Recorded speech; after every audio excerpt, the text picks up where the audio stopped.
অঙ্কনদা, আমরা ফিরহাদ হাকিমের বেশ কিছু আগে ভিডিও দেখেছি যেখানে উনি কাঁদতে কাঁদতে বলেছিলেন যে আমাকে কলকাতাকে বাঁচাতে দেওয়া হলো না, কিন্তু আজকে সকাল থেকে দেখলাম কলকাতাতে এত জল জমে রয়েছে যেখানে 7 জন মৃত্যু হয়েছে বিদ্যুৎপৃষ্ট হয়ে। এছাড়াও জল যোগের জন্য একাধিক জায়গায় যানবাহন চলাচল বন্ধ রয়েছে। এটাই কি তাহলে কলকাতার উন্নয়ন? ফিরহাদ হাকিম যে প্রতিশ্রুতি দিয়েছিলেন, কি বলবেন এই বিষয়ে আপনি? দেখুন, উনি তো দাওয়াতে ইসলামে বিশ্বাসী।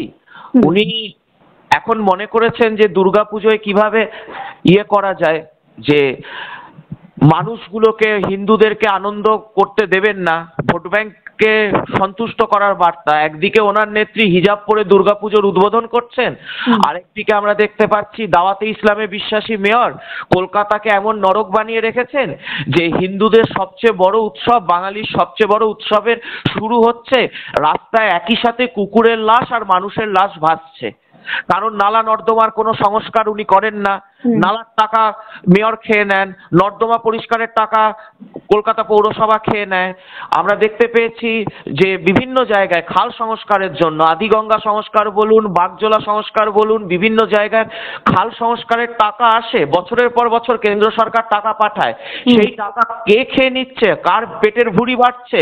এখন তো দেখলাম কালো গেঞ্জি পরে, ভুঁড়ি ভাসিয়ে, হাফ প্যান্ট পরে মেয়র হচ্ছে টিভিতে বসে বসে কলকাতা ডুবছে, মানুষের লাশ ভাসছে, মেয়র হচ্ছে মাথায় হাত দিয়ে হচ্ছে টিভিতে বসে বসে এনজয় করছেন।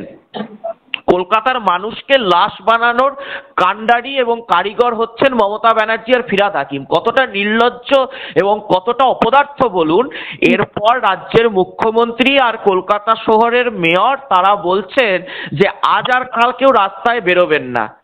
ওনাদের চুরির টাকা থাকতে পারে, ওনাদের চুরির টাকায় আলমারি ভর্তি থাকতে পারে, কিন্তু সাধারণ বাঙালি পরিবার, সাধারণ খেটে খাওয়া মানুষ, তারা যারা ছোট ছোট ব্যবসা করেন, তারা এই পুজোর সময় কোথায় যাবেন, কোথা থেকে রোজগার করবেন? যে সমস্ত অফিস যাত্রী, নিত্যযাত্রী রয়েছেন, যারা আজ যেতে পারলেন না অফিসে, তাদের বেতনগুলো যে কেটে নিচ্ছে বেসরকারি সংস্থাগুলো, নির্দেশ দিয়ে তাদের বেতনগুলোকে বাঁচাতে পারবেন মমতা ব্যানার্জি আর ফিরহাদ হাকিম? কলকাতাকে বাঁচাতে দিল না নয়, কলকাতাকে সর্বনাশ করে দিয়েছে এই ফিরহাদ হাকিম। কলকাতার যতটুকু মানে বাঁচার সুযোগ ছিল সেইটাকে দাওয়াতে ইসলামের বিশ্বাসী এই হচ্ছে মেয়র, সে যা সর্বনাশ করার সর্বনাশ করে দিয়েছে। আসলে হিন্দুরা হিন্দুদের সবচেয়ে বড় উৎসবটাকে আনন্দের সাথে উদযাপন করবেন, এটা ওই দাওয়াতে ইসলামে বিশ্বাসী মেয়র চান না। এটা হচ্ছে ছাব্বিশের ভোটের আগে মমিনপুর, রাজাবাজার, ইকবালপুরের ভোট ব্যাংককে উনি বার্তা দিলেন। কিন্তু অঙ্কনদা, এক্ষেত্রে তো বলা যেতে পারে যে মুখ্যমন্ত্রী মহালয়ার আগে থেকে যে পুজো উদ্বোধনের জন্য বেরিয়েছিলেন, সেখানে তো মুখ্যমন্ত্রী খানিকটা ব্যাঘাত ঘটলো এই জল জমার জন্য। আরে মুখ্যমন্ত্রী ওইভাবে যদি হিজাব পরে মানে হচ্ছে হলো পিতৃপক্ষে, মানে যেটা আমাদের হিন্দু শাস্ত্র বিরুদ্ধ, যেটা দুর্গা সপ্তশতী থেকে শুরু করে বিভিন্ন হিন্দু শাস্ত্র মতে যার কোনো নিয়ম নেই, সেই নিয়ম বিরুদ্ধ, শাস্ত্র বিরুদ্ধ ভাবে যেভাবে তিনি পুজোর উদ্বোধন করেছেন, এটা তো কার্যত তার ফলশ্রুতি আমরা দেখতে পাচ্ছি। মমতা বন্দ্যোপাধ্যায়ের যে ধর্মবিরুদ্ধ আচরণ, সেই ধর্মবিরুদ্ধ আচরণের ফল ভুগছে আজকে বাংলার মানুষ, কলকাতার মানুষ লাশ হয়ে। এর দায় তো মমতা ব্যানার্জিকে নিতে হবে। মমতা ব্যানার্জি কেন এই ধর্মকে অসন্তুষ্ট করলেন? ধর্মকে নিয়ে ছেলেখেলা করলে কি ফল ভুগতে হয় সেটা তো যে কলকাতা দেখতে পাচ্ছে।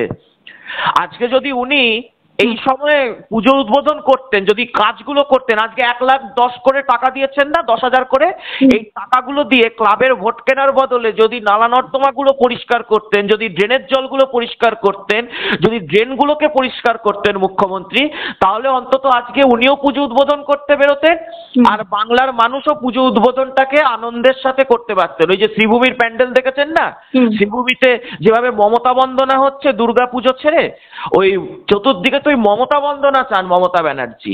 উনি তো দুর্গাপুজো চান না, উনি চান কোথায় কোথায় ওনার বন্দনা হবে। রাজ্যের নাগরিক তো আপনি, আপনার মুখ্যমন্ত্রীর ছবি সব জায়গায় থাকুক, আপনি কি ব্যক্তিগতভাবে চান না? আমার মুখ্যমন্ত্রীর ছবি দুর্গাপুজোর প্যান্ডেলে মা দুর্গার থেকে বেশি লাগবে, এটা আমি কি করে চাইতে পারি?